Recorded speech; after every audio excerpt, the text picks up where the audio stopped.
자, 안녕하세요. 네, 반갑습니다. 자, 우리 행정학 5번째 시간이고요. 기초 개념 강의를 하고 있죠. 한 다음 주 정도까지 기초 개념 강의를 하고요. 그 다음부터는 이제 다시 1장부터 시작해서 더 자세하게 기본 이론 강의를 할 거예요. 일주일에 2번씩. 기대되지? 자, 우리 지난 시간에 뭐 배웠죠? 그렇지. 조직론에 대해서 배웠죠. 그 다음에, 조직을 일단 행정이라는 것은, 공통의 목표를 수행하기 위한 합리적인 의사결정 행위, 뭐 이렇게 정리를 했었죠. 그렇기 때문에 반드시 조직의 목표라는 게 있단 말이에요. 그래서 조직이 어떤 형태로 구성이 되어 있고, 어떤 목표를 추구하는지, 어떤 조직이 효율적이고, 조직 관리는 어떻게 해야 되는지, 그런 것들을 공부를 했었죠. 오늘은 뭘 공부를 할 거냐면요. 오늘은 자, 인사행정론이라는 단원을 공부를 할 거예요. 자, 인사라는 거는 뭐 다른 의미가 있는 건 아니고요. 말 그대로 이제 조직이 있으면 반드시 그 조직에 뭐가 있어요? 사람이 있겠죠. 조직을 구성하고 있는 사람 단위가 있단 말이에요. 그래서 그 조직의 구성원들을 어떻게 처음에 뽑아서 어떻게 이제 뭐 승진을 시키고, 그 다음에 교육을 시키고, 최종적으로는, 이 사람이 나중에 이제 임기가 차서 퇴직을 하는 그 시점에 이를 때까지의 그 일련의 과정들, 그 과정들을 이제 행정학에서는 어떻게 운영하고 있는지에 대해서 간단히 배우게 되는 거예요. 그거를 이제 인사행정론 시간에 같이 정리를 하는 거죠.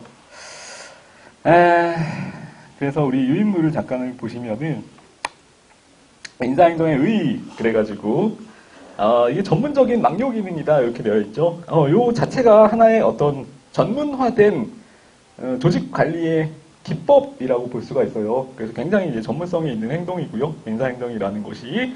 자, 그다음에 어떤 요소로 구성이 되어 있느냐 봤더니 자, 맨 처음에 사람을 뽑는 활동 그걸 뭐라 그래요?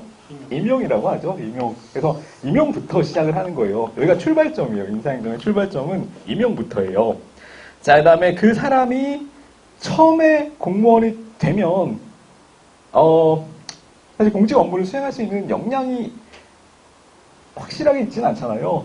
그렇기 때문에 그 사람을 지속적으로 뭘 시켜줘야 되냐면은 능력 발전, 교육을 통한 능력 발전이라는 것을 시켜줘야 된단 말이에요. 교육을 통한 능력 발전. 그래서 그의 목표는 그 조직원들이 능력을 발휘할 수 있도록 그 능력을 발전시켜주기 위해서 하는 거고요. 자, 그 다음에 조직을 효율적으로 관리하기 위해서는 그 사람들이 이제 의욕적으로 더 일을 할 수 있도록 이 사람들의 사기를 진작시켜주는 활동도 반드시 필요하단 말이에요. 그래서 거기 보면은 사기 악량이라는 거 있죠. 악량이 무슨 말인지 알죠?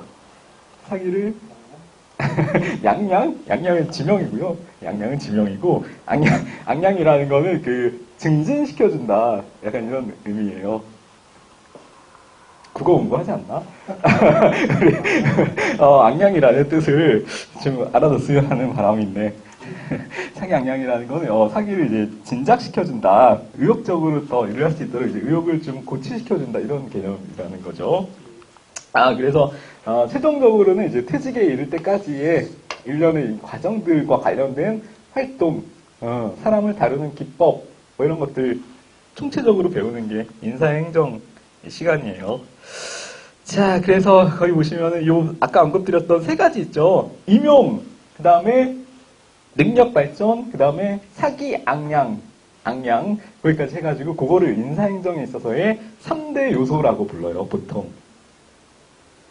임용, 그 다음에 능력 발전, 그 다음에 사기 악량. 임용, 능력 발전, 사기 악량 요 3가지를 보통 인사행정에 있어서의 3대 구성 요소다 이렇게 배운다는 거죠. 그래서 이것도 한번 잘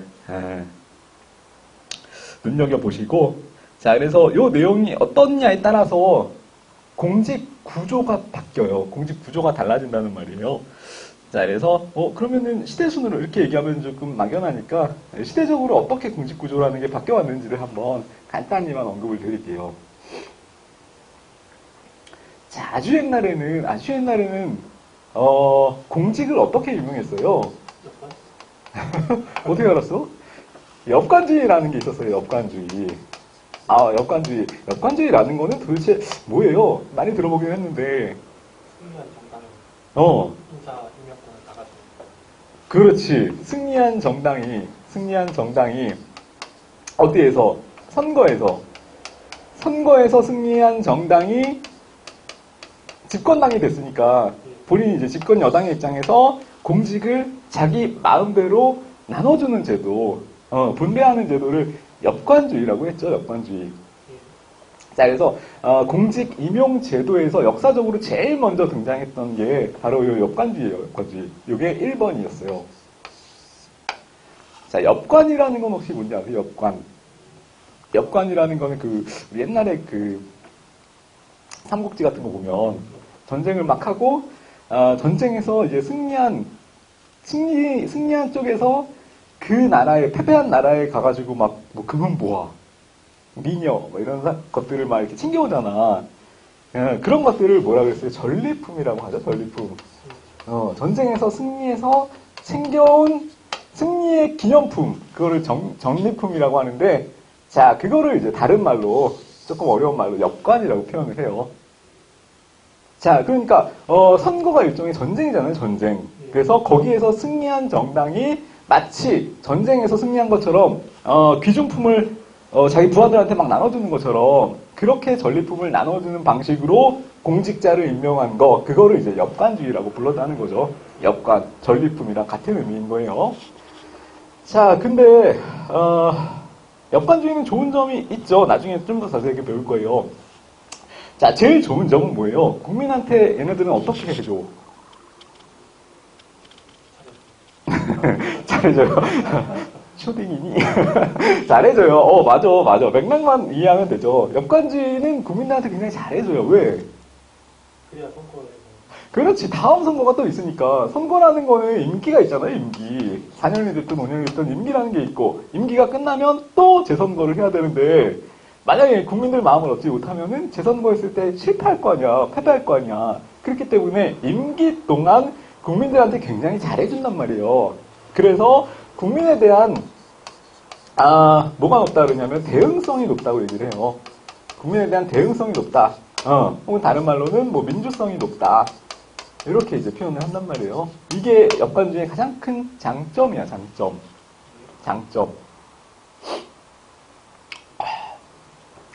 근데 단점은 뭐겠어요? 단점. 제일 큰 단점은 뭘까요? 능력이 중심이었던 그렇지. 능력이 이 기준이 아니잖아. 이 정당한테 얼마나 충성하고 있는가는 정당의 충성도에 따라서 공직을 나눠주는 제도가 엽관주의이기 때문에 단점은 행정에 전문성이 없다. 능력이 없다. 이런 말이에요. 잘 이해하고 있네요. 그래서 악량이 뭐라고? 그렇지. 사기를 진작시키는 활동, 높이는 활동, 그거를 악량이라고 한다는 거죠. 자, 그래서 엽관주의가 맨 처음에 시작된 이제 공직 임용 방식을 엽관주의라고 했는데, 엽관주의는 제일 오래된 제도인데, 제일 좋은 점, 장점은 국민에 대해서 대응성 있게 민주성 있는 행정을 구현할 수 있다는 게 장점이고요. 반면에 단점은 아무래도 이제 능력을 기준으로 임명을 한 게 아니라 자기한테 집권당한테 얼마나 충성하느냐에 따라서 임명을 한 거기 때문에 전문성은 없다, 능력은 없다. 이게 단점이었다는 거죠. 자, 그래서 나온 제도가 뭐였냐면은 엽관주의 이후에 안 되겠다, 이래서는 안 되겠다. 일단은 국민에 대한 대응성은 있지만 전문성이 너무 떨어지고, 또 단점이 뭐가 있냐면은 행정에 뭐가 없다 그러냐면은 계속성이 혹은 뭐 안정성이 없다, 이렇게 얘기를 하는 거예요. 계속성은 왜 없어요? 바뀌어서. 그렇지. 다음 선거에서 누가 선거에 승리할지 모르잖아. 그러니까 집권당이 그때그때 바뀐단 말이에요. 근데 얘들은 바뀌면 같이 다 물갈이가 되는 거야. 다 잘려. 그래서 어떤 뭐 5개년 계획을 수립해서 시행을 하고 있었어. 근데 만약에 중간에 한 3년쯤 시행하다가 중간에 집권 여당이 바뀌었어요. 그러면은 이 정책마저도 다 같이 싹 없어지는 거야. 그러니까 계속성이나 안정성이 없겠죠. 그게 문제점이었단 말이에요. 그래서 안 되겠다. 이렇게 하면 안 되겠다. 일단은 능력 있는 사람들을 뽑아야 되고, 그 다음에 이 사람들이 계속해서 일을 할 수 있도록 신분 보장을 해줘야겠다. 이런 문제의식을 갖게 됐다는 거죠. 첫 번째, 신분 보장을 해줘야겠다. 그 다음에 능력 있는 사람을 채용해야겠다. 자, 그래서 다음에 등장하게 된 제도가 실적주의예요, 실적주의.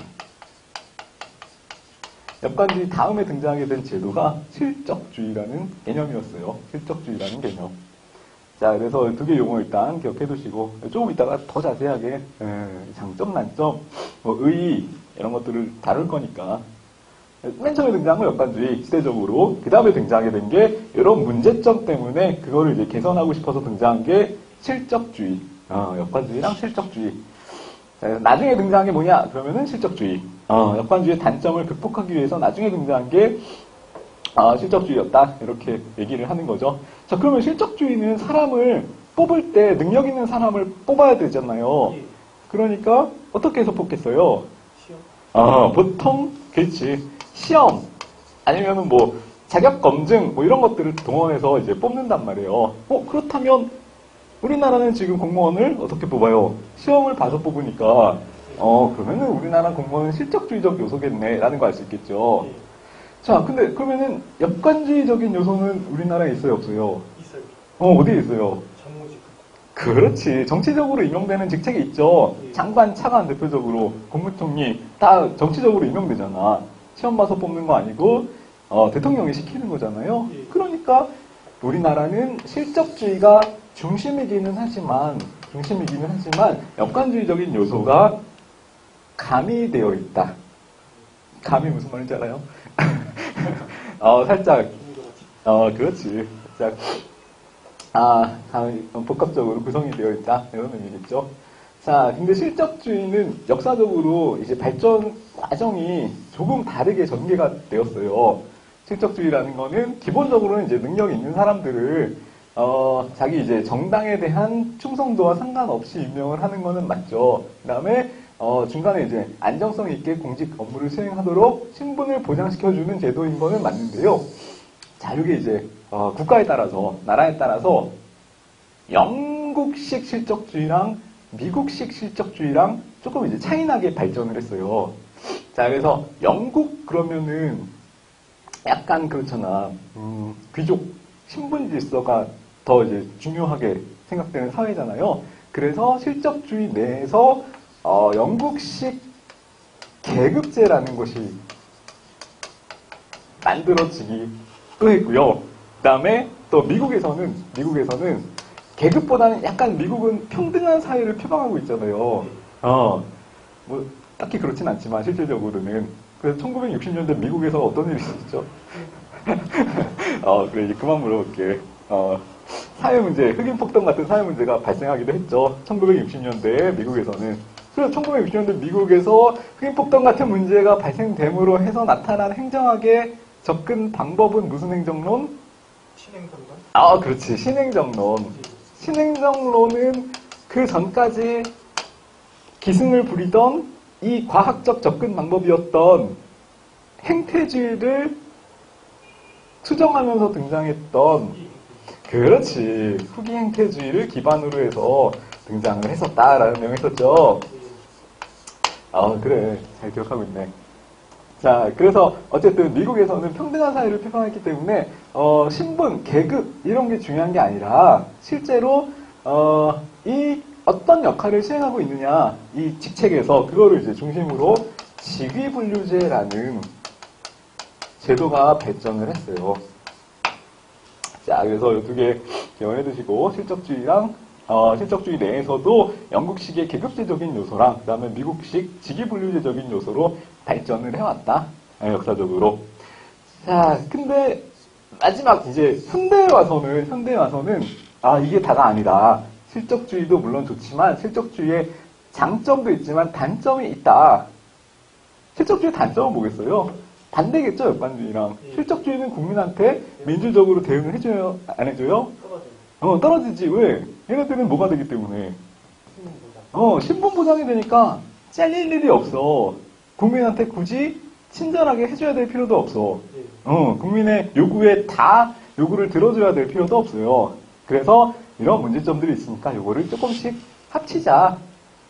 그래서 등장하게 된 게 현대적인 인사기법, 그래서 적극적 인사행정, 이런 개념이 또 있어요. 자, 그래서 오늘 이제 배워야 될 핵심적인 내용들은 이런 거예요. 첫 번째, 역관주의. 제일 먼저 등장한 공직 임용 방식으로서의 역관주의. 그 다음에 역관주의의 단점을 극복하기 위해서 등장한 실적주의. 그 다음에 실적주의가 이제 국가에 따라서 계급제적인 측면으로 아니면은 직위분류제적인 요소로 이제 발전을 했던 내용들. 그 다음에 마지막으로 실적주의와 역관주의를 조금씩 접목해서 각각의 이제 단점을 극복해서 인사행정을 해야 된다, 이렇게 주장하는 입장. 적극적 인사행정까지 요 내용들을 이제 핵심으로 해서 정리를 할 거예요, 오늘 할 내용은. 그래서 요 흐름을 좀 기억을 하고 계시라고 말씀을 드렸고요. 대충 감은 갖고 있네. 땅이네. 악량만 알았으면 완벽했을 텐데. 자, 그래서 인사행정의 3요소는 뭐였다고요? 3요소. 사기, 양양, 능력 발전. 그래. 그리고 맨 처음에 임용 순서대로 하면은 임용, 능력 발전, 사기, 양양, 요 순서대로 인사행정의 세 가지 요소, 3대 구성 요소라는 것이 있었다. 그 다음에 인사행정의 이제 마무리는, 끝은 퇴직으로 끝난다. 뭐 이런 내용까지 있죠. 자, 그래서 그 내용을 정리를 한번 해봅시다. 자, 다시 우리 유인물로 돌아와서 인사 관리와 비교, 이렇게 되어 있죠. 자, 인사 관리라는 거는 보통 어디에서 사용되는 말이에요? 사기업에서. 그렇지. 사기업, 경영활동에서 사용되는 거를 인사행정이라고 안 하고요. 인사관리라고 그래요. 인사관리. 자, 그래서 경영이랑 그러면은 어떻게 비슷하냐? 자, 이거는 우리 첫 시간에 썼던 내용 중에서 공행정이랑 사행정이랑 비교하는 내용이 있었죠. 네. 그래, 거기서 이제 정리를 했어. 경영이랑 행정이라는 거는 똑같이 이제 인적, 물적 자원을 뭐 하는 건 똑같다? 관리? 맞아. 관리한다는 측면에서 똑같다. 경영도 사람 관리하고 돈 관리하는 거잖아요. 그러니까 행정이랑 거의 본질적으로 똑같단 말이에요. 근데 어떤 점이 차이가 있었어요? 자, 그냥 생각해도 돼요, 상식적으로. 사기업의 목표는 뭐예요? 이현주. 그치, 돈 버는 거, 수익 활동이잖아. 이윤 추구가 목표고. 근데 행정의 목표는? 행정의 목표는? 왜 그렇게 오래 생각하는지 알아. 행정의 목표는 하나로 이렇게 단정 지을 수 없잖아. 되게 여러 가지 복합적인 요소를 갖고 있잖아요. 네. 그렇기 때문에 예를 들어서 우리 행정의 이념 부분에 있었던 공익 추구. 예.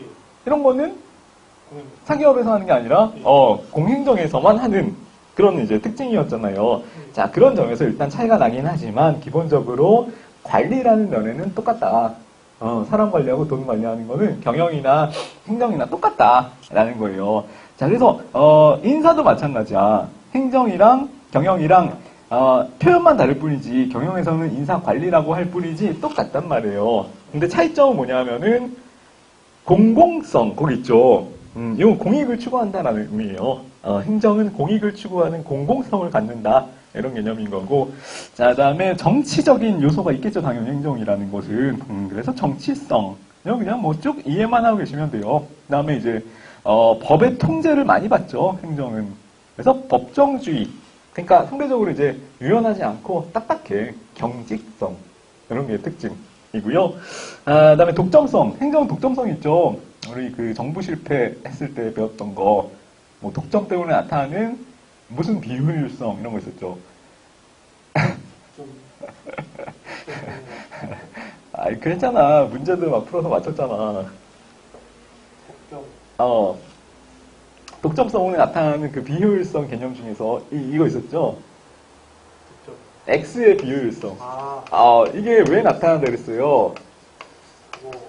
정부는 공급을 독점해가지고. 그렇지. 독점적으로 공급하니까 예. 정부의 독점성 때문에 효율성이 떨어지는 상태, 그거를 이제 X의 비효율성이라고 했잖아요. 그래서 X의 비효율성은 뭐 X는 전부다. 이렇게 독점성이 있기 때문에 경쟁자가 없기 때문에 효율적으로 운용되지 않는다. 그래서 X의 비효율성 개념을 공부를 했었어, 분명히 우리는. 괜찮아. 다음 달에 또 할 거니까. 자, 그랬는데 어쨌든. 그래서 인사행정은 어쨌든 독점성을 갖고 있다. X의 비효율성 적인 요소를 갖고 있다. 이런 거 있었고요. 다양성, 광범위성, 제약성 이런 것들을 그냥 쭉 보시고. 근데 어쨌든 차이점이 있다 이거죠. 경영이랑 행정이랑은. 자, 밑에 현대 인사행정의 특징. 이런 것들은 쭉 보세요. 이해만 하시면은 충분히 풀 수가 있고요. 이런 것들은 뭐 개방체계적 성격. 개방체계라는 거는 뭐를 고려한다는 거예요? 그 조직할 때 폐쇄적 이론, 개방적 이론이 있었잖아. 근데 개방체계라는 거는 그렇지. 환경을 고려한다는 거 있죠. 환경을 고려한다는 거. 자, 개방체제적 성격을 갖는다. 그 다음에 뭐 전략적 관리를 한다. 종합학문적 성격을 갖는다. 이런 것들. 다 현대 인사행정의 특징으로 보는데 굉장히 요소들이 복합적이고 많아요. 그래서 이런 것들을 한번 쭉 이해만 해두시면 되고 외울 필요는 없어요. 자, 다음에 인사행정의 변천 과정 있죠. 자, 여기서부터 이제 본격적으로 내용이 들어가는 거예요. 인사행정의 변천 과정. 자, 직업공무원제. 자, 직업공무원제라는 건 뭐냐면은 공무원 공직을 하나의 직업으로 인식하는 제도, 태도, 문화 이런 것들을 포함하는 의미예요. 근데 우리는 보통 공무원은 당연히 뭐 직업 아니에요 이렇게 생각하잖아. 근데 그건 이제 지금의 어떤 역사적인 관점, 우리나라의 제도 하에서 그런 거고요. 반드시 공무원이 꼭 직업이 아닐 수도 있어. 하나의 그냥 직무, 일일 수도 있다는 거죠. 자, 근데 직업공무원제는 뭐냐면은 자 이렇게 생각하시면 돼요. 직업공무원제라는 것은 실적주의 하에서 나타나는 제도예요. 직업공무원제도라는 거는 실적주의가 나타나면서부터 나타나기 시작했어. 자, 왜냐하면은 이렇게 생각해 봅시다. 역관주의에서는 공무원은 직업이 될 수 있었을까요? 없었을까요? 평생에 걸쳐서 하는 직업이 될 수 있었을까? 왜 그렇죠? 선거라는 거. 그렇지. 선거라는 걸 통해서 조금 일하다가 계속성, 안정성이 없으니까 신분 보장이 안 되니까 금방 바뀐단 말이에요. 예. 그거는 직업이 될 수 없잖아. 평생 걸쳐서 일을 할 수 있어야 직업이 되는 건데 역관주의 하에서는 평생 일을 할 수가 없었으니까 이때는 직업공무원제라고 안 했어요. 그냥 잠깐 하는 일이었던 것뿐이야. 자, 그렇기 때문에 실적주의가 등장하면서부터 비로소 직업공무원제도라는 게 그런 그 인식이 생기기 시작한 거예요. 자, 그 다음에 실적주의가 등장을 하면서 그 다음에 이 실적주의가 어떤 영국에서의 실적주의의 흐름으로 이렇게 들어가면서 실적주의와 계급제가 같이 합쳐져서 등장한 개념이 직업공무원제였어요.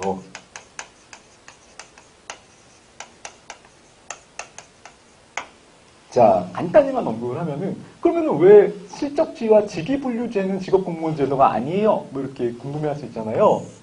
실적주의와 직위분류제적인 실적주의는, 이 직위분류제라는 건 뭐냐면은, 나중에 더 자세하게 배우겠지만은, 그 일에 적합한 사람을 뽑아서 필요할 때까지 잠깐 쓰고, 필요 없어지면 이제, 내쫓을 수도 있는 경우에 따라서는, 그래서 얘는 이렇게 굉장히 개방형 인사 방식을 취하는 제도예요. 그렇기 때문에 개방형 인사라는 거는 일시적으로 일하고 또 언제든지 바뀔 수 있다는 의미잖아요. 그렇기 때문에 얘는 공무원 일을 직업으로 생각하는 건 아니라는 거죠. 근데 반면에 계급제에서는 사람을 어떻게 뽑냐면은 개방형이 아니라 폐쇄형으로 인사를 하는 특징을 갖는단 말이에요. 폐쇄형 인사이기 때문에 한 번 이 자리에 임용이 되면은 신분이 보장이 돼서 웬만하면 내쫓지 않는다는 말이죠. 자, 그러니까 공직을 평생에 걸쳐서 할 수가 있고, 그렇기 때문에 이 계급제적인 요소가 직업공무원 제도로 발전을 할 수가 있었다. 이렇게 직위분류제는 직업공무원제로 발전할 수가 없었고 실적주의 하에서 계급제적인 요소가 합쳐져서 직업공무원 제도로 발전을 했다. 이렇게 이해를 하시면 돼요. 맥락을. 자, 어쨌든 개념은 뭐냐면은 자, 직업공무원 제도라는 거는 공직을 젊은 남녀한테 개방하고 젊은 남녀한테 개방을 한다는 거예요. 젊었을 때 뽑는다는 거야.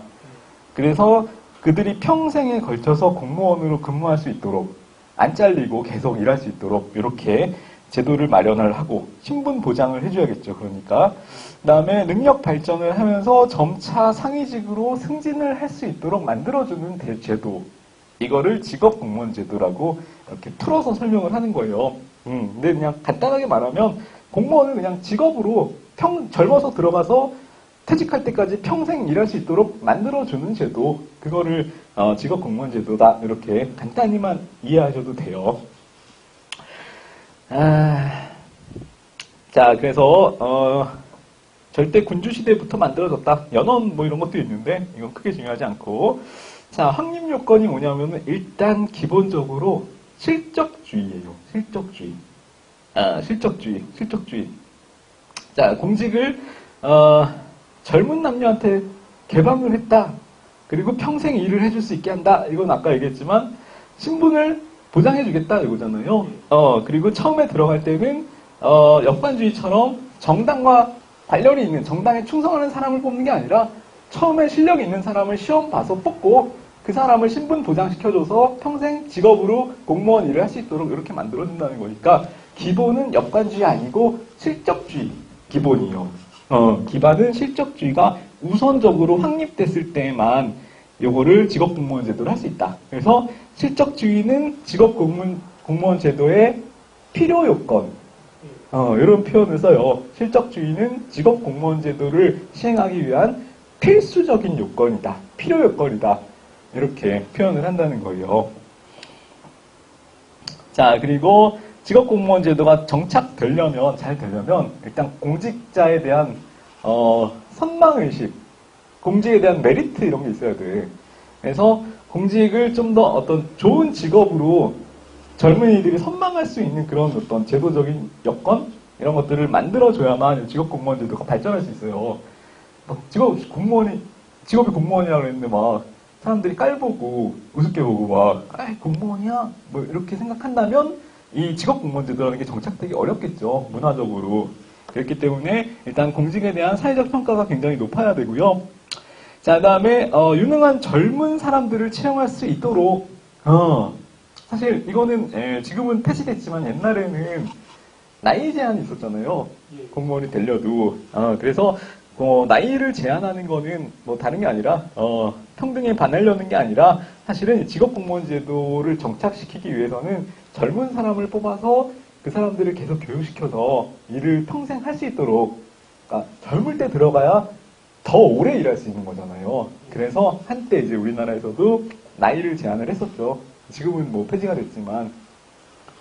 자, 그래서 어쨌든 젊은 사람을 뽑는다는 거는 직업공무원 제도에 부합하는 거예요. 그런 내용들도 같이 이해를 해두시고, 그 다음에 발전 가능성 및 능력 발전을 중요시한다. 이거는 이제 젊은 사람들을 지속적으로 능력 발전을 시킬 수 있는 교육을 계속적으로 이제 시행을 해주겠다. 이거예요. 능력 발전. 아까 우리 3대 요소 뭐라 그랬죠? 임용. 능력 발전. 사기, 양. 그렇게까지 발음에 신경 안 써도 돼. 뭐, 아나운서인 줄. 자, 어쨌든, 발전 가능성을 이제 중시한다. 젊은 사람들을 뽑아가지고 그 사람들 능력 발전시켜주고 교육시켜주고 이게 이제 직업공무원 제도의 요소다. 이런 내용들 기억하시면 되고. 그러려면은, 직업으로 안정적으로 일을 할 수 있으려면은 당연히 보수를 줘야죠. 보수를, 적정한, 생활 유지가 가능한 적정한 보수를 줘야 되고, 그 다음에 퇴직 후에도, 내가 일했던 거에 대해서 이제 보상, 연금 같은 것들을 지급할 수 있는 제도를 만들어줘야 되고, 그 다음에 장기적으로 어떻게 뽑을 건지, 뭐 이런 것들을, 수립해줘야 되고. 자, 7번에 보시면은, 자, 직업공무원 제도는, 폐쇄형 인사에 적합하겠어요? 개방형 인사에 적합하겠어요? 폐쇄형 인사. 왜? 그거 계속적으로 장기적으로 가져가려면 그렇지. 직업으로 내가 이 공무원이라는 직종 계속 유지하려면은, 신분을 계속 유지하려면은, 남이 내 자리를 밖에서 들어와서 내 자리를 뺏어가면 안 되잖아. 그러니까 남들이 들어오지 못하게, 이 조직 안에 남들이 들어오지 못하게 외부에서는 진입을 못하도록 만들어야 되잖아요. 그거를 폐쇄형 인사 이렇게 얘기를 하잖아요. 그러면은 조직 안에서 승진은 누가 하는 거예요? 승진은 조직 안에 있는 밑에 있는 사람들이 계속 치고 올라갈 수 있게 이렇게 인사를 시키는 거를 폐쇄형 인사.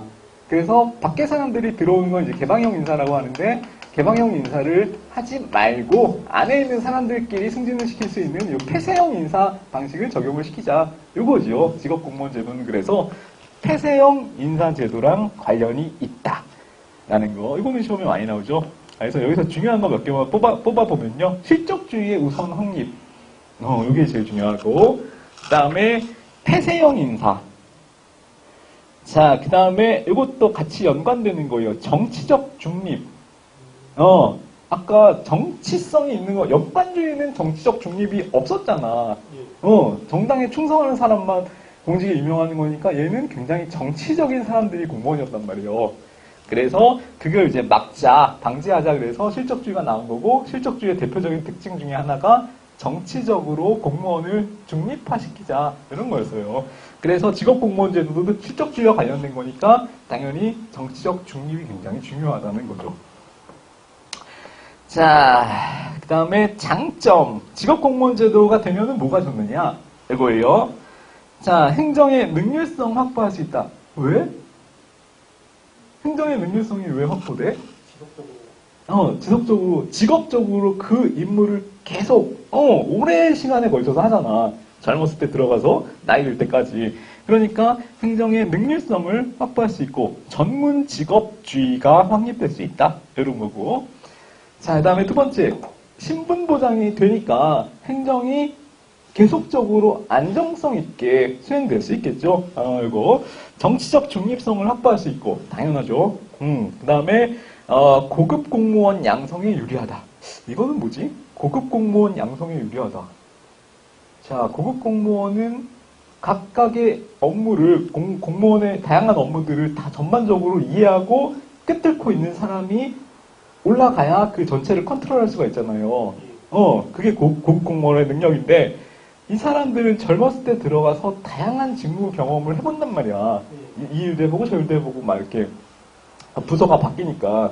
그래서 이 사람들이 나중에 고위 공무원이 됐을 때 전반적인 내용을 다 전문 지식을 갖고 컨트롤할 수 있는 능력이 개발이 되어 있겠죠. 나중에 가서는.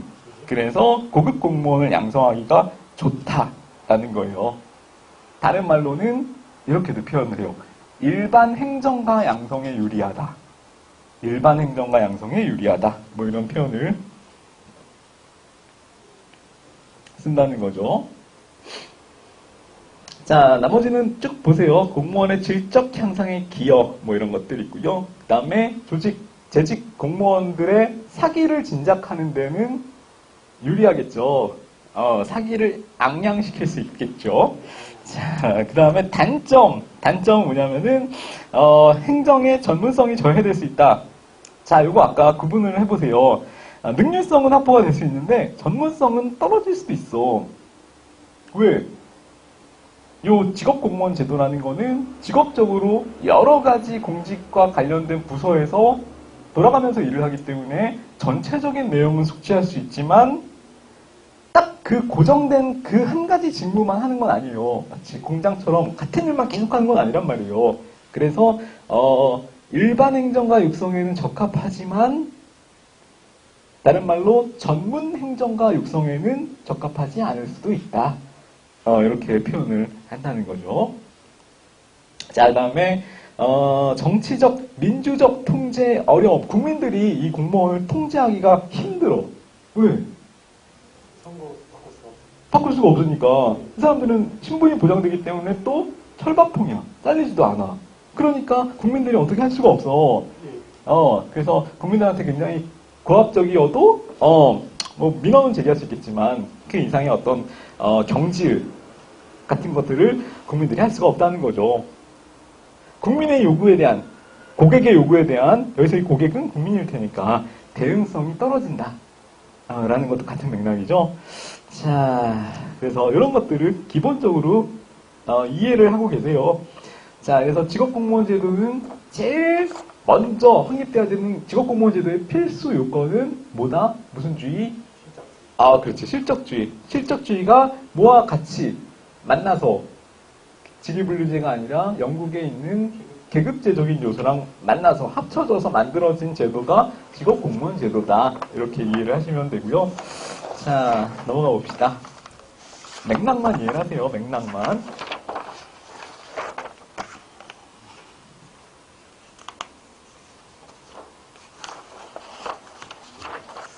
자, 거기 뒤에 있는 뭐 도표 같은 것들을 간단히만 같이 보시면서 조금 정리를 해볼게요.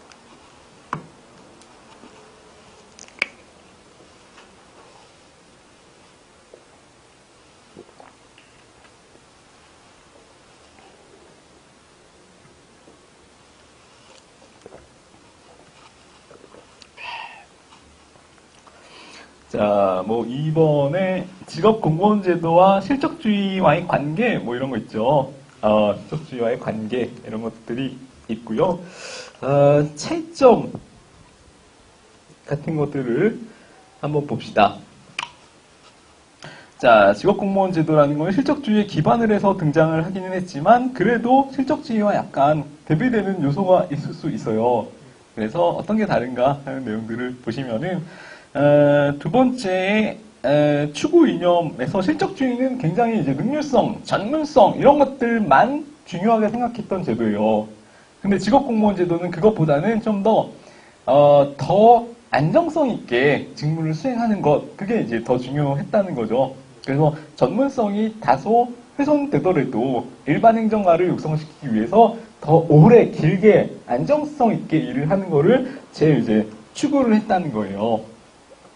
자, 그 다음에 실적주의는 원래, 인사 방식이 약간 개방형 인사 방식을 추구를 했어요. 개방형. 그래서 외부에서도 능력 있는 사람, 전문가가 있으면 언제든지 이제, 행정부에 데리고 와서 이제 일을 시킬 수 있는 걸 추구했다는 거죠. 근데 직업공무원 제도는 그러면 안 됐죠. 왜냐하면은, 개방형 인사를 하면은 이 사람들의 직업 안정성이 보장이 안 되니까 직업공무원 제도에서 제일 중요한 거는 이 사람들을 안정성 있게 이 일을 하도록 만들어주는 건데, 그래서 직업공무원 제도는 내부 충원형, 그래서 폐쇄형 인사 방식을 추구를 했어요. 폐쇄형 인사 방식. 폐쇄형 인사 방식. 자, 그 다음에 원하는 이제 행정가상이 실적주의는 무조건 전문성 있는 사람. 전문 행정가를 추구를 했는데, 직업공무원 제도는 지금은 당장 전문성이 없어도 젊은 사람 뽑아서 그 사람들 계속 교육시켜서 우리가 평생 쓰겠다. 이런 걸 이제 추구를 했어요. 그래서 일반 행정가주의를 더 중요하게 생각했었고. 다 이해하고 있나 봐. 다니씨. 고개를, 끄덕끄덕 하네. 자, 그 다음에, 그래서 밑에, 채용이 중시되는 요소 있죠. 이게 되게 의미가 있어. 자, 실적주의는 채용 당시에 능력이 있느냐 없느냐 이거를 굉장히 중요했단 말이에요. 지금 능력이 있는 사람들을 뽑아 쓰겠다 이게 모토였어요. 근데 직업공무원 제도는 지금 당장 능력이 없어도 앞으로 얘가 성장 가능성만 있으면 걔가 지금 젊고 성장 가능성만 있으면 우리가 계속 교육시켜주면서 능력을 발전시켜주겠다. 이게 이제 모토였다는 거죠. 자, 그래서 이렇게 표현을 해요. 잠재 능력, 장기적 발전 가능성 중시. 자, 이걸 생애성 이렇게 표현을 해요. 생애성. 앞으로 얘가 능력 발전될 가능성만 있으면 우리 쓰겠다. 이거죠. 그러니까 이거는 사실 우리나라의 공무원 임용 방식이랑 유사하죠. 우리나라도 지금 뭐 당장 이 사람들 시험에 합격한 사람들이 당장 거기에 뛰어들어서 그 부서 임무를 수행 못 하잖아요. 할 줄 아는 거는 국어, 영어, 국사밖에 없네. 그러니까 약간 그런 거 있지 않아요? 능력과 어떤 시험 요건이 일치하지 않는다는 느낌이 있죠. 아니, 뭐 국사 뭐, 그렇게 쓸 일 없잖아. 영어, 뭐, 마찬가지고. 뭐, 일부는 쓸 일이 있겠지만. 자, 그래서, 어쨌든 우리나라는 이런 것 때문에, 국어, 영어, 국사를 잘하는 사람들을 뽑는 이유는 그 사람들이 갖는 현재 능력이 아니고 잠재 능력을 보고 뽑는다는 거죠. 자, 그래서 직업공무원 제도에서는 이 사람들의 잠재 능력을 더 중요시하고 앞으로 발전 가능성이 있냐 없냐 이거를 이제 더 중요한 요소로 채용할 때 더 중요한 요소로 본다 이런 거고요. 그다음에 신분 보장 이런 것들은 실적주의가 좀 더 약해요. 직업공무원 제도에 비해서. 왜냐하면은 실적주의라는 거는 개방형 인사를 하잖아요. 개방형 인사가 되면은 같이 이제 당연한 맥락이죠. 신분 보장이 강해요, 약해요? 약하죠. 개방형 인사는 신분 보장이 약해. 왜냐하면은 외부에 있는 사람들이 들어오면 티오가 한정되어 있으니까 누군가 나가야 되잖아. 그래서 내가 언제든지 잘릴 수 있는 가능성이 있단 말이에요. 근데 직업공무원 제도는 신분 보장이 굉장히 강하대. 자, 이거는 폐쇄형 충원 방식이기 때문에 내 신분 보장은 확실히 되는 거죠. 폐쇄형이기 때문에 그 안에 있는 사람들끼리만 이제 승진이 된단 말이에요. 밖에 있는 사람들이 여기 안 들어와. 그렇기 때문에 신분 보장이 굉장히 강하죠. 강한 신분 보장이 된다는 게 직업공무원제도의 특징이에요. 자, 그래서 이 내용들을 기억을 해둡시다. 근데 이거 이해만 하시면 되고 이해는 어렵지 않죠. 그래. 자, 그다음에 양자의 조화 볼까요? 이건 우리 아까 했던 그 같은 맥락이에요. 전통적으로는 직업공무원 제도를 채택하고 있는 국가들이 최근에 이제 실적주의적인 요소를 도입하고 있다 이런 거고요. 실적주의를 채택하고 있었던 국가들은 최근에는 이제 직업공무원제적인 요소들을 더 이제 도입해서 양자가 서로 수렴되고 있다. 수렴 무슨 말이에요? 서로 가까워 근접해지고 있다. 맞아요. 이런 얘기예요. 자, 그래서 최근에는 경향이 딱 어느 요소만 더 중요하게 생각하는 게 아니고, 이런 양자의 요소들을 적절하게 이제 가미된 형태로 제도가 운영되고 있다. 이렇게 기억을 하시면 돼요. 자, 그 다음에 역관주의 부분 봅시다. 역관주의. 직업공무원 제도를 봤고요. 역관주의 이제 제일 처음에 공직을 이제 임명하던 방식, 제일 옛날 올드한 방식 그거죠. 역관주의. 스포일스 시스템이라고 하는데 스포일스가 이제 영어로 아까 얘기했던 그 전리품이라는 표현이었고요. 전리품. 전쟁에서 이제 승리한 기념품 이런 것들을 스포일스라고 하고요. 자, 개념은 어렵지 않죠? 정당 충성도랑 공헌도를 중심으로 한다. 얘가 정당에 얼마나 지금 충성을 하고 있느냐 그거에 따라서 임용되는 정치적 임용제도이다. 이런 것들 기억하시면 되고, 자, 배경 뭐 이런 것들은 그냥 한번 쭉 보시고요. 발전 요인, 민주주의 요청 때문에. 자, 역관주의는 민주성을 도모하는 제도죠.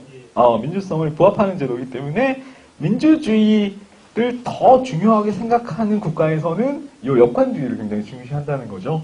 그 다음에 정당 정치의 발달, 자기 정당 소속되어 있는 사람을 거기 공직으로 임용하는 거니까 당연히 역관주의는 정당 정치를 더 발전시킬 수 있겠죠.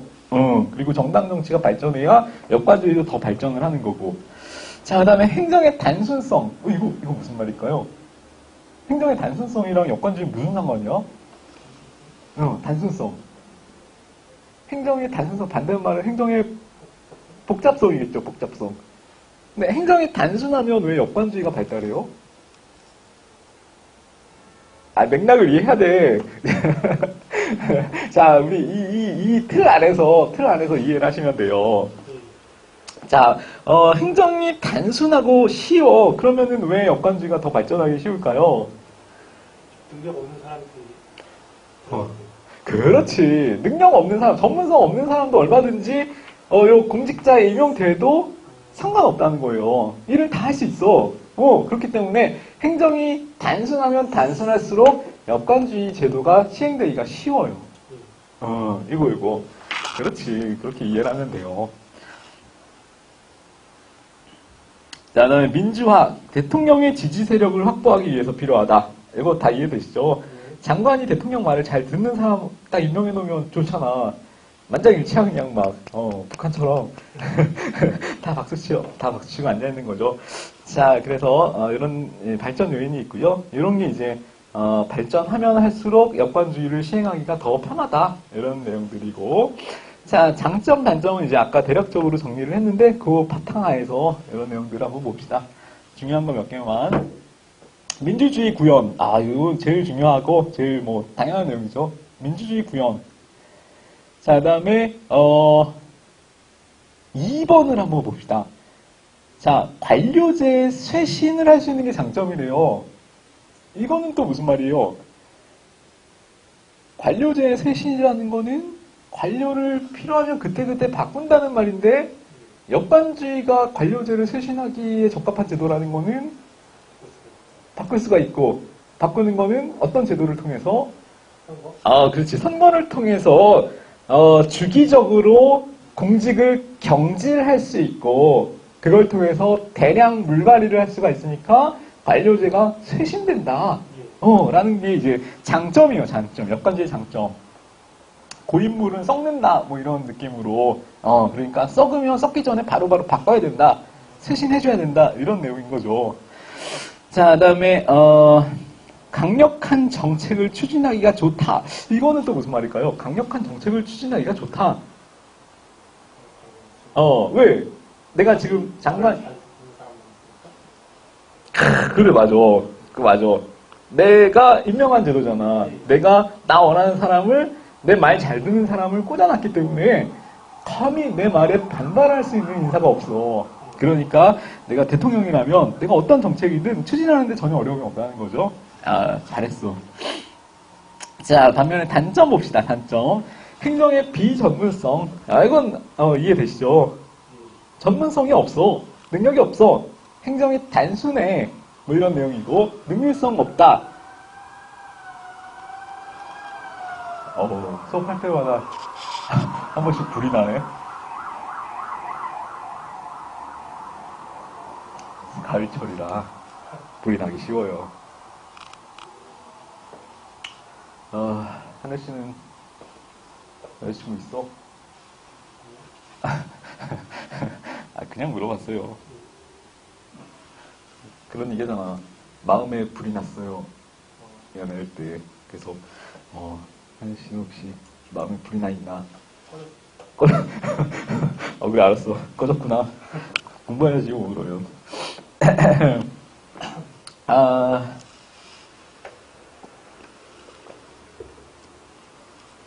행정의 안전성을 저해할 우려가 있다. 신분 보장이 안 되니까. 같은 맥락이죠. 그 다음에, 이런 표현들 한번 봐두세요. 공직의 사유화라는 개념 아시겠어요? 공직의 사유화. 공직이 마치 누구의 그 개인, 승리한 정당, 구체적으로 대통령의, 대통령이 개인의 어떤, 사적인 물건처럼, 마치 막 선물을 주는 것처럼, 이렇게, 개인 소유화가 될 수 있다는 거죠. 공직이라는 것 자체가. 자, 다음에 정치적 부패. 부패 일어날 수 있겠죠. 다음에 기회균등 상실. 내가 대통령이랑 개인적으로 정치적인 어떤 연고가 없어. 그러면 나는 영영 평생 아무리 능력이 있어도 공직에 임용될 가능성이 없는 거예요. 완전히 이제 기회균등성이 상실되는 거야. 그러니까 실적주의에서는 능력이 있으면은 시험을 봐서 얼마든지 공직에 임용될 수 있는 가능성이 있어. 하지만 역관주의는 오히려 그렇지 않을 수도 있다는 거죠. 자, 그런 특징을 갖는 거예요. 공정성이 없다. 그것도 같은 맥락이죠. 공정성이 없다. 이게 공정한 인사가 아니다. 기준이 없어. 그냥 내 마음이야. 대통령 마음이야. 이렇게 생각을 할 수 있다는 거죠. 자, 그 다음에 정실주의라는 개념도 있는데 이게 역관주의랑 약간 비슷하면서도 조금 달라요. 그래서 정실주의는 뭐냐면은 주로 이제 역관주의는 미국에서 발전한 제도인데 정실주의는 영국에서 발전한 제도예요. 자, 그리고 역관주의는 정치적인 충성도 이런 거에 따라서 임명을 하는 제도였잖아요. 근데 정실주의는 그게 아니고 정치적인 연관성이 없어도 그냥 개인적인 친분, 그거에 따라서 그냥 혈연 이런 거 있잖아요. 지연, 학연 나랑 같은 정당에 소속되어 있지 않아도 그냥 나랑 개인적인 친해. 왕이랑 친해. 그러면은 얼마든지 이제 임명이 될 수 있었다는 거죠. 그때는. 특히 영국에서는. 자, 그래서 구분하는 것도 같이 혹시 간혹 나올 수 있으니까 기억을 해두세요. 정실주의라는 거는 반드시 이제 정치적인 충성도를 의미하는 것뿐만 아니라 개인적인 친분까지 포함하는 제도다. 그래서 약간 비슷하긴 한데 조금 달라요. 그리고 얘는 영국에서 주로 이제 발달했던 어떤 제도였다. 이런 것들 기억하시면 되고, 우리나라의 역관주의와 정실주의, 이런 것들은 그냥 어렵진 않으니까 한번 쭉 보시고요. 역관주의의 쟁점 그래가지고 밑에 있죠. 이거 한번 읽어봅시다. 이런 것들은 이해만 하시면 돼요. 자, 역관주의는 민주성, 책임성 제고의 측면에서 자, 역관주의는 민주성과 책임성을 제고를 할 수가 있어요, 없어요? 있어요. 있죠. 그리고 책임성은 그럼 어떻게 제고를 할 수 있어요? 역관주의에서 책임성은 다음 선거로. 그렇지. 책임성은 다음 선거로 내가 이제 이 결과에 대해서 책임을 지게 되는 거잖아요. 그러니까 당연히 책임성도 선거라는 제도를 통해서 책임을 질 수가 있다. 책임성을 제고할 수 있다. 이렇게 얘기를 하는 거고요. 근데 반면에 또 어떤 측면에서는 민주성이나 책임성이 또 떨어질 수도 있어. 그건 뭐냐면은 이렇게도 생각할 수 있잖아요. 국민들한테 물론 충성하는 거는 맞지만 국민에 대한 충성과 정당에 대한 충성이 엇갈릴 때, 두 개가 모순될 때, 그때는 오히려 누구의 편을 들어주는 게 이 사람한테 더 유리하겠어요. 그래.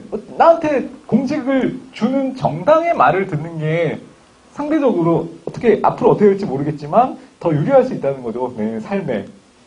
그래서 오히려 민주성을 제고할 수 있지만 경우에 따라서 정당에 대한 충성을 더 중요하게 생각할 때는 오히려 민주성이 떨어질 수도 있다.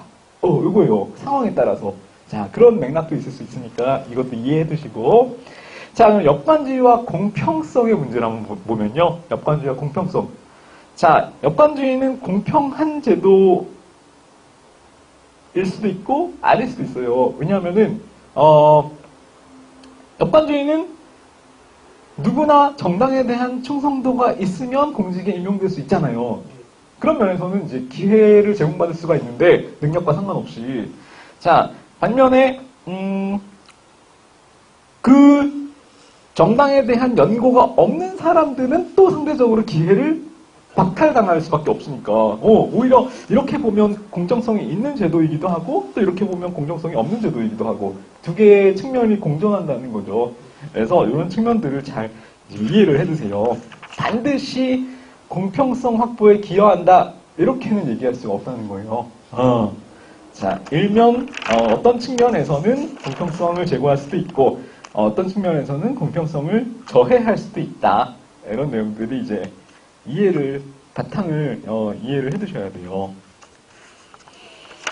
자, 그 다음에 나오는 거 우리 봅시다. 실적주의. 자, 하나씩 보고 있는 거예요. 아까 직업공무원제도 받고, 역관주의 받고, 그 다음에 나오는 게 실적주의 개념. 자, 이거는 이제 역관주의의 반발해서 역관주의 나중에 나온 제도죠. 그래서 공직 임용 기준을 정치적 공헌도, 충성도가 아니라 개인의 능력, 자격, 성적에 두는 제도. 만약에 시험으로 뽑는다면은 성적에 두는 제도. 자, 그래서 우리나라는 어쨌든 실적주의적인 요소를 기반으로 하고 있다. 거기에 역관주의적인 요소를 가미하고 있다. 이렇게 생각하시면 되고. 자, 왜 나왔느냐? 역관주의의 폐해를 극복하기 위해서 나왔다. 이건 뭐 당연히 이해되시는 내용이죠. 정당 정치가 너무 부패하니까 그래서 나왔다. 그 다음에 행정국가라는 거는 행정이 더 전문적인 역할을 수행을 해줘야 된다라는 개념이에요. 그러니까 전문적인 역할을 해주려면 능력 있는 사람들이 공무원이 돼야 되고 그래서 능력 있는 사람을 뽑으려니까 역관주의 가지고는 안 되겠다. 실적주의로 시험을 봐서 뽑자. 이런 거예요. 자, 그래서 행정국가화 현상. 자, 이런 맥락 때문에 발전을 하게 됐고요. 주요 내용. 자, 1번, 2번, 3번, 4번 내용들을 거의 이제 다 외울 만큼, 알고 계셔야 돼요. 자, 실적주의는 오히려 공직 취임의 기회균 등을 제거할 수 있는 장치예요. 왜? 능력만 있으면 누구나 공직에 임용될 수 있기 때문에 공직 취임의 기회균등성을 확보할 수 있는, 제거할 수 있는 그런 제도고요. 실적주의는. 자, 그다음에 능력 중요하죠. 자격, 실적 이런 걸 통해서 이런 걸 가지고 전문성 있는 사람들을 임용한다라는 거. 정치적 중립성 이게 굉장히 중요하죠. 역반주의는 정치적 중립성이 전혀 보장이 안 됐던 거죠. 근데 반면에 실적주의는 어느 정당이 집권을 하던 상관없이 공직에 임용될 수 있기 때문에 정치적 중립성이 굉장히 확보되는 제도예요. 그 다음에 공무원의 신분은 선거에 따라서 정당이 바뀌어도 잘리지 않고 계속 보장, 신분 보장. 여기 요 네 가지 있죠. 이거 굉장히 중요하고 실적주의의 4대 구성 요소 이렇게 보통 표현을 해요. 자, 그래서 이 내용은 반드시 이해를 해두셔야 되고요. 자, 그 다음에 혹시 뭐 이런 성립 배경을 묻는 문제도 나올 수 있어요. 성립 배경을 묻는 문제도 나올 수 있는데, 자, 영국에서는 실적주의를 확립시킨 근거법이 요거예요. 추밀원령에 의해서 확립이 됐고요. 이거는 1870년 정도에 1870년대 1800년대 후반에 추밀원령이라는 근거 법령을 통해서 요 이제 실적주의가 확립이 됐고요. 자, 아까 실적주의는 영국식 실적주의랑 미국식 실적주의로 이렇게 나뉘어졌다라고 말씀을 드렸죠. 그래서 영국식 실적주의가 이제 1870년에 추밀원령에 의해서 이렇게 확립이 된 거고요. 미국은 쭉 내려가시면 여기 있죠. 펜들턴법 1883년이요. 자, 그래서 영국의 추밀원령의 영향을 받아서 미국에서는 이제 펜들턴법이 만들어졌고 그 영향에 의해서 요 실적주의라는 것이 확립이 됐다는 거죠. 근데 이제 영국은 이제 문화 특성상 계급제적인 요소로 발전을 했고 미국은 문화 특성상 직위분류제적인 요소로 발전을 했다라는 게 특징이에요. 자, 장점, 단점. 이거는 뭐 이해 이제 다 했으니까 지금 이거만 보면 되죠. 행정의 객관성 확보할 수 있다. 이해되시죠? 공직 임용의 기회 균등성 확보. 행정의 전문성, 능률성 확보. 네, 맞죠. 행정의 공정성 확보. 맞죠. 자, 공개 경쟁 시험을 통한 유능한 인재 확보, 정치적 중립성 보장, 행정의 안정성 계속성, 평등 이념 실현. 이 내용들이 다 장점이죠. 단점은 인사행정의 경직화, 형식화. 이거는 그때그때 이제 공직을 바꾼다거나 필요한 사람들을, 내 마음에 드는 사람들을 뭔가 유연하게 임용할 수가 없기 때문에 상대적으로 표현을 이렇게 하는 거예요. 인사행정이 경우에 따라서 경직화될 우려가 있다. 이렇게. 자, 그 다음에 인사행정의 소극화 이런 표현도 써요. 소극화. 소극화가 뭐예요? 이거 시험을 생각하시면 돼요. 소극화라는 거는 시험이라는 거는 상대적으로 점수가 낮은 사람을 떨어뜨리는 제도잖아요. 그 사람이 어떤 능력을 사실은 갖고 있는지와는 다르게 시험 점수가 낮은 사람을 떨어뜨리는 제도이기 때문에 그거는 이제 적합하지 않은 사람들을 제거하고 배제하는 게 목적이에요. 그래서 그거는 더 잘하는 사람들을 뽑는다기보다는 더 못하는 사람들을 떨어뜨린다. 약간 이런 느낌으로 굉장히 어떤 소극적인 제도라는 거죠. 그게 이제 소극화라고 표현을 하는 부분이에요. 부적격자를 어쨌든 경쟁에서 밀쳐서 떨어뜨리는 데에만 목적이 있다. 이게 소극화라고 표현을 하니까 지문에 만약에 소극화가 뭐지? 이렇게 생각 나오면 헷갈리지 마시고 이거 시험 떨어뜨리는 거구나 이렇게 생각하시면 된다는 거죠.